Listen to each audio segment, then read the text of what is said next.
Notice that once again, the apostles, they're being interrogated, they're being told not to proclaim the name of Christ, not to preach in his name, not to proclaim the message of salvation.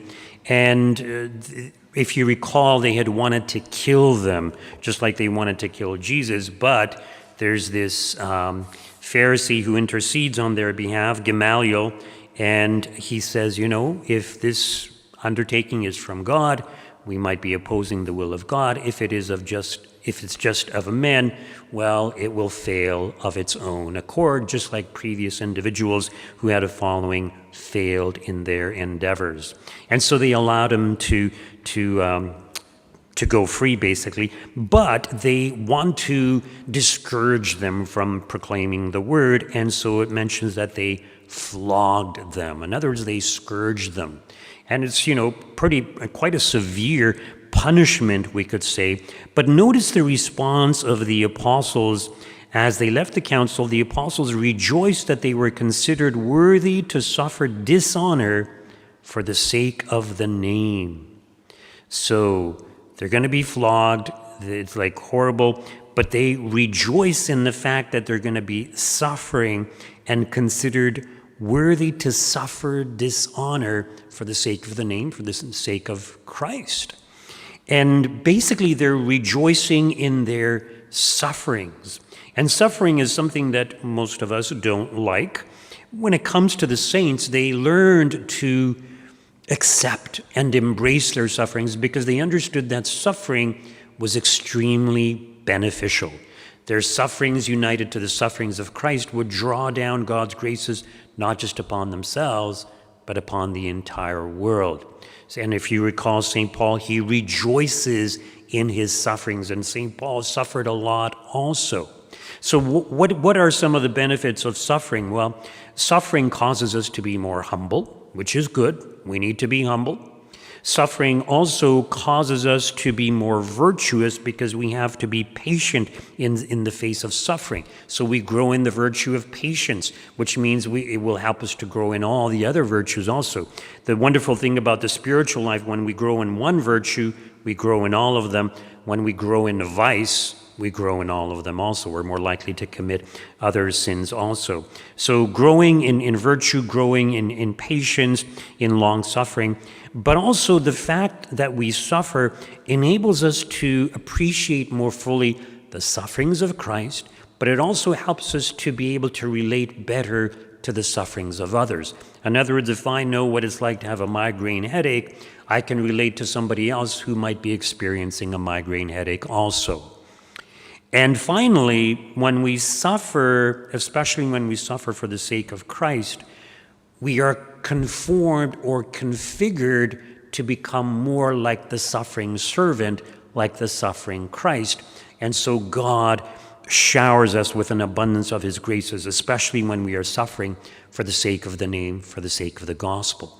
So the apostles understood some of this, and this is why they rejoiced to be considered worthy to suffer. I mean, imagine that. Oh, I would be so worthy if I could just suffer for the name. Like, who would say that? But this is what the apostles are saying, and we need to reflect on this. So, receiving opposition when we proclaim the truth, that's a good thing. Being persecuted for the sake of the truth, in some way it's a good thing, because we receive more graces, we draw down more of God's graces, provided we have the right attitude towards sufferings. And it is important that we do have the right attitude. Now, I did want to touch a little bit on today's gospel reading. We have the account of the multiplication of the loaves and the fish.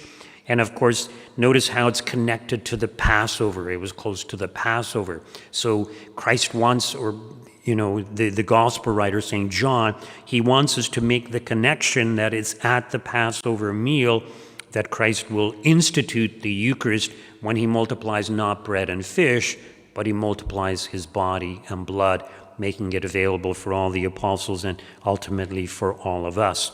But notice that, I was just talking about suffering. And one definition of suffering is the privation of the good that ought to be there. So if we are deprived of our health, for example, we suffer. If somebody offends us, we're deprived of the good of our honor, so it's taken away from us. If somebody steals from us, we might suffer because we experience loss. Now, in the gospel reading, our Lord, yes, he multiplies the loaves and the fish, but notice that Andrew, Simon Peter's brother-in-law, points out, look, there's a boy here who has 5 barley loaves and 2 fish, but what are they among so many people? And it's from these 5 barley loaves and 2 fish that our Lord will multiply them and be able to feed a crowd of 5,000. Now notice that they took as much as they wanted, and afterwards they gathered up the leftover fragments. Why were there so many leftover fragments left over? Because people took as much as they wanted. They were hungry. They probably took more than they needed, right? Which kind of makes the miracle even bigger. It's not just that each one was able to satisfy their hunger. They had an abundance of leftovers, right? So our Lord is showing his great generosity in the multiplication of the loaves and the fish and allowing people to have as much as they want. But I wanted to focus on this little boy. He's willing to part with his loaves and his fish. Why did he have these loaves and the fish? Maybe he was bringing it home for his family. Maybe he was trying to sell it. Who knows? But it belonged to him. But he was willing to part with it. He was willing to be deprived of this good. And remember how I was saying, suffering is a privation of good. And God rewards us when we suffer for him, when we do good things for him. So this little boy offers, or is willing to give, his loaves and his fish to our Lord. And how does God reward him? Well, it doesn't clearly point it out here, but I'm sure from those leftover pieces, the baskets full, they probably compensated him way more than what he initially gave. And not only that, he would have received special blessings, special graces, because he was generous with our Lord.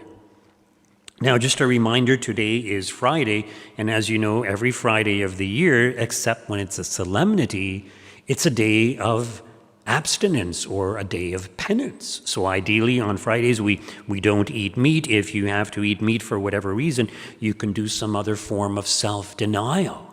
Why do we do these self-denials? Well, for all those reasons that I mentioned. It helps us to grow in virtue, self-control, self-mastery, but we also associate ourselves more fully with Christ, who gave his life for us, so we too give something that belongs to us. We deprive ourselves of some good.